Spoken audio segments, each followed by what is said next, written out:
தான் மேஷராசியை பொறுத்த வரைக்கும் 3ஆம் இடத்துக்கு வந்தார். அவர் வந்தவர் அங்கே தான் இருக்கார். அஃபீஷியலாக அடுத்த ஜூன் வரைக்கும் 3ஆம் இடத்துல தான் இருப்பார். ஃபினான்ஸ் ஹேண்ட்லிங் அப்படிங்கிறது வந்து ஒரு ஆர்ட்டு. நமக்கு தெரியலன்னா அது வரைக்கும் நீங்கள் ஒன்றும் பண்ண வேணாம், சும்மா வெயிட் பண்ணுங்கள். ஜஸ்ட் சேவிங்ஸ் மட்டும் பண்ணுங்கள். என்றைக்கு நமக்கு தெரியுதோ அது பொதுவாகவே அப்பானால நிறைய செலவு ஏற்படும். அப்பா வந்து நிறைய செலவு வச்சுட்டே இருப்பார். உடம்பு சரியில்லை, ஏதாவது ஒரு வைத்திய செலவு வச்சுட்டே இருப்பார். அதை வந்து இந்த குரு பகவான் நண்பர்களே, அதிர்ஷ்டம்னா என்னன்னு நீங்கள் வச்சுட்டு இருக்க புரிதல் தப்பு. ஒரு விஷயத்தை நோக்கி நான் போயிட்டுருக்கேன், என் அதிர்ஷ்டம் அது என் கை கிடச்சிருச்சு. அந்த ரீஜனல் மேனேஜர் இப்போ அந்த ஊரில் இருக்கார்.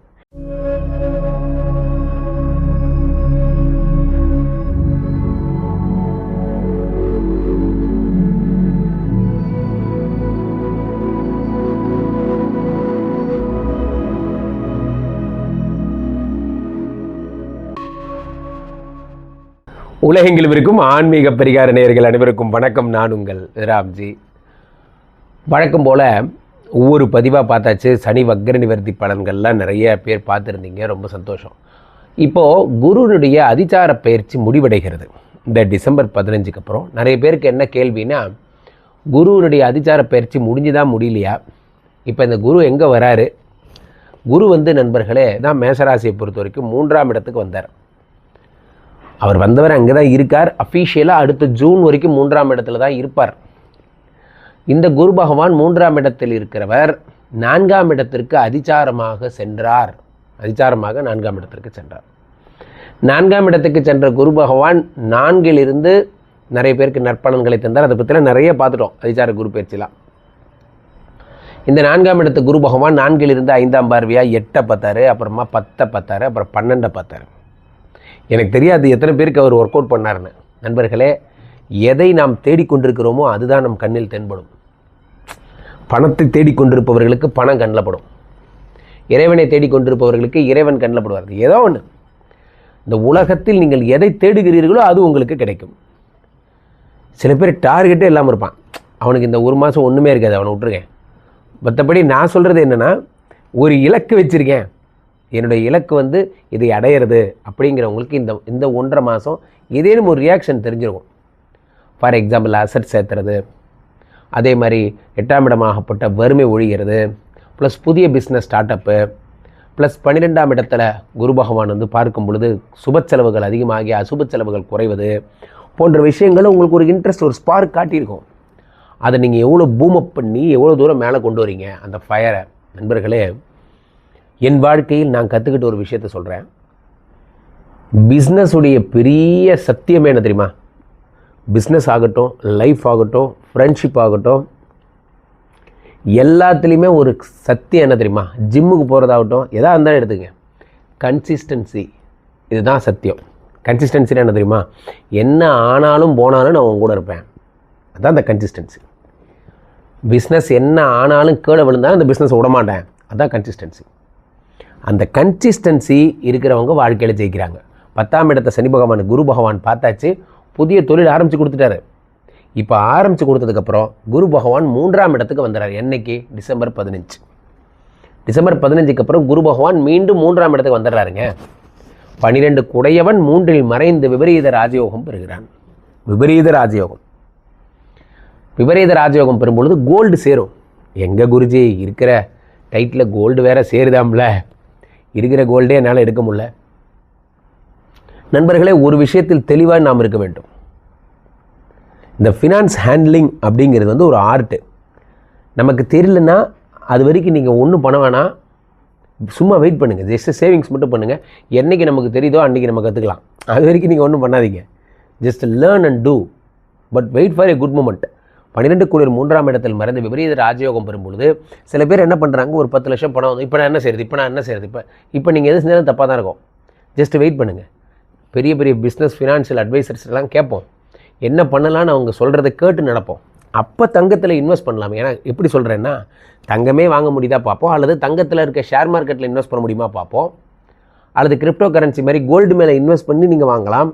கோல்டு தரும்னு தான் சொல்லியிருக்கு குரு பகவான், கோல்டே வரும்னு நான் சொல்லலை.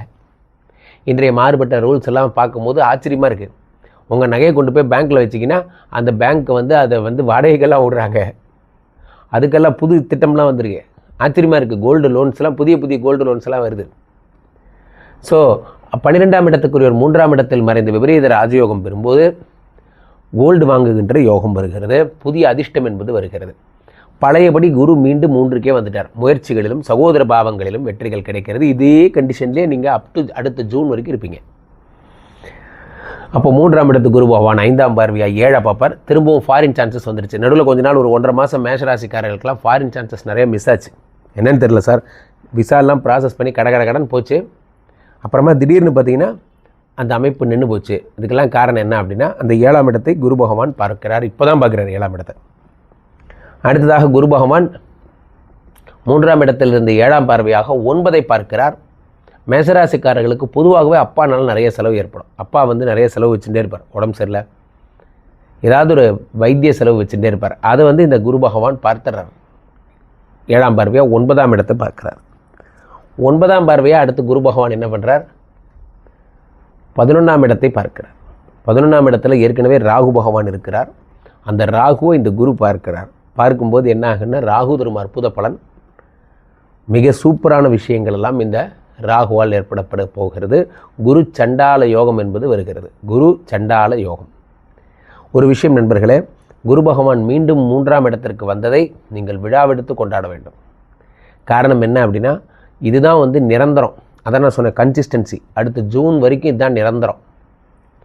ஸோ இந்த பொசிஷன்லேயே 7ஆம் இடமாகப்பட்ட திருமண வாழ்க்கை, காதல், இதெல்லாம் குரு பகவான் பார்க்கும் பொழுது திருமண வாழ்க்கையில் மகிழ்ச்சி, உங்கள் திருமண வாழ்க்கையில் சேர்த்து வைக்கிறது போன்ற நிறைய நல்ல விஷயங்களை பண்ண போகிறார்.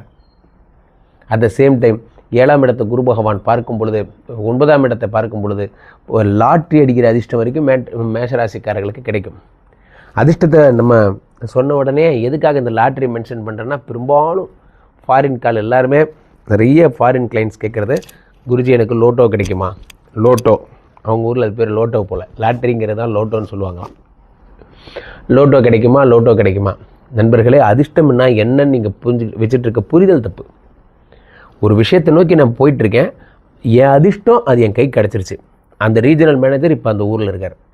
என் அதிர்ஷ்டம் ஜஸ்ட் மிஸ்ஸில் எனக்கு எலிஜிபிள் ஆகிடுச்சு. இதெல்லாம் தான் அதிர்ஷ்டம்னு பேர். அதிர்ஷ்டம்னா நீங்கள் என்ன நினச்சிட்டு இருக்கீங்கன்னா, நம்ம கூரை பிச்சுட்டு கொட்டுறது பேர் அதிர்ஷ்டம். அப்படி ஒரு சம்பவம் இந்த உலகத்தில் நடக்காது. அப்படி யாராவது சொன்னால் அதை நம்பாதீங்க.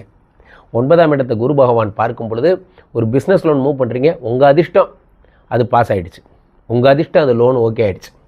இதெல்லாம் தான் உங்கள் அதிர்ஷ்டம்னு சொல்கிறது. ஸோ அப்போது மேஷராசிக்காரர்களுக்கு 9ஆம் இடத்தை குரு பகவான் பார்க்கிறார். அடுத்ததாக 7ஆம் இடத்தை பார்த்ததால் உங்களுக்கு திருமண வாழ்க்கையும் மகிழ்ச்சியும் காதலும் வருகிறது. மேஷராசிக்காரர்களுக்கு மகிழ்ச்சி.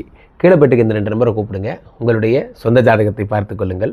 உலக புகழ் வாய்ந்த நமது விஸ்வரூப விஷ்ணுமாயா எழுந்தரில் இருக்கக்கூடிய புனிதமான இந்த ஸ்ரீமடத்திலே தினசரி நடக்கின்ற விஷ்ணுமாயா ஹோமங்களில் கலந்து கொள்ளுங்கள். மீண்டும் ஒரு நல்ல பதிவில் சந்திப்போம். நன்றி, வணக்கம். இங்கே ஸ்தாபிதம் செய்யப்படுகிறார் விஷ்ணுமாயா. அது தமிழ்நாட்டில் இங்கே போரூர் கார்டன் ஃபேஸ்டிவலில் ஸ்ரீமடத்தில் மட்டும்தான் இருக்கிறது. வேற எங்கேயும் இவருக்கு ஆலயங்கள் கிடையாது. நம்மளுடைய வேலை இல்லை, குழந்தை இல்லை, நமக்குடைய எதிர்காலம் கேள்விக்குறியாக இருக்குது, கள்ளத்தொடர்பு, ஏமாற்றம், துரோகம் போன்ற பிரச்சனைகளுக்காக ஸ்பெசிஃபிக்காக பண்ணுற ஒரு ஹோமம். இந்த ஹோமம் 48 நாள் தினமும் பண்ணுறோம். இப்போ நீங்கள் புக் பண்ணுறீங்கன்னா இன்னிலிருந்து 48 நாள் இந்த ஹோமம் பண்ணி உங்களுக்கு அந்த பிரச்சனைகளை சேலஞ்சிங்காக சரி பண்ணி தரோம். ஸோ விஷ்ணுமாயா சாத்தனுடைய ஆலயத்திற்கு நீங்கள் வாருங்கள், இந்த ஸ்ரீமடத்திற்கு வாருங்கள், வந்து இந்த ஹோமத்தில் கலந்து கொள்ளுங்கள். இதை பற்றி தரவுகள் கீழே போயிட்டு இருக்க நம்பரை கேட்டு தெரிஞ்சு புக் பண்ணிக்கிட்டு இந்த ஹோமத்தில் நீங்களும் பங்கெடுக்கலாம்.